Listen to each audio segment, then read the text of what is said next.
देखिए, आप ये प्रश्न तो ऐसे ऐसे खोज कर लाए हैं बेटा कि आपके माध्यम से बेटा काफ़ी लोगों को यह उत्तर जाएगा या अनुभव जाएगा, जिससे जीवन में सारे लोगों के प्रश्न का संग समाधान मिलेगा। यह सरल सी भाषा में कहा जाए, बहुत आसान तरीके से, तो हर मानुष प्राणी का शरीर आत्मा पर निर्भर है। हर इंसान, जीव, आत्मा, सभी जानते हैं कि आत्मा होती है, आत्मा है, हमारे अंदर आत्मा है। ऐसा कोई भी मनुष्य प्राणी नहीं है जो इन शब्दों से वाकिफ ना हो, ना कहता हूं। परंतु लोगों से यदि पूछ लिया जाए कि आत्मा तो है, पर आपके शरीर में आत्मा का स्थान कहाँ है, तो लोग अपने अपने अनुभव, अपने अपने तरीके से बताएंगे, जिसमें 80% लोगों को तो मुंह ही शांत हो जाएगा। 20% जो बताने की कोशिश करेंगे साधक होंगे या कहीं ना कहीं से कुछ न कुछ ज्ञान प्राप्त किए होंगे, तो उसमें भी लोगों की अपनी अपनी मान्यता, अपने अपने अनुभव है। अब कोई कहता है कि आत्मा माथे में होती है, कोई कहता है कि आत्मा हृदय में होती है, कोई कहता है कि आत्मा एक ऐसी ऊर्जा है जो शरीर में सर्वव्यापी होती है। तो मैं आपको इसको मेरे जीवन में एक घटित घटना के द्वारा, अनसुलझे रहस्य भी इसको कह सकते हैं, के द्वारा मैं आपको बताना चाहता हूं कि आत्मा कहां रहती है। देखिए, कोई भी शक्कर का स्वाद तभी बताएगा मीठा का कि मिठास है इसमें कि नहीं, जब उसको वह चखा होगा। जो नमक खाया होगा वह शक्कर का स्वाद नहीं बता सकता, उसे उसमें भी नमक ही दिखेगा।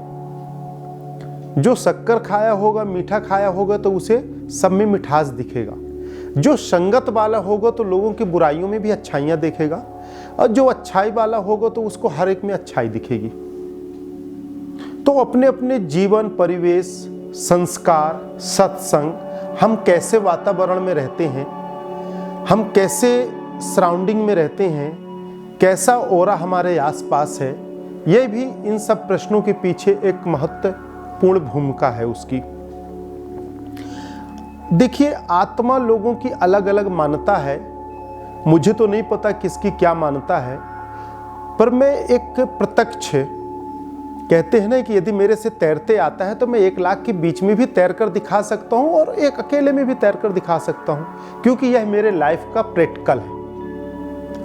प्रैक्टिकल का जो अनुभव होता है उसमें एक स्तंभ होता है, एक कॉन्फिडेंस होता है। Yes, I am sure, 100% sure है इस बात को लेके।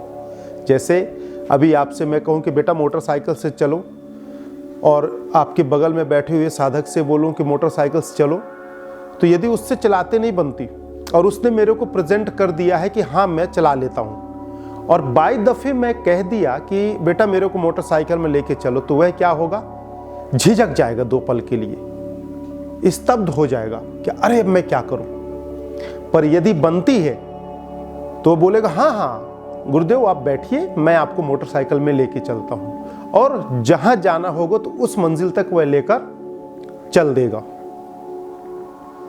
क्योंकि यह हमारे जीवन के अनुभूति प्रैक्टिकल पर निर्भर करता है।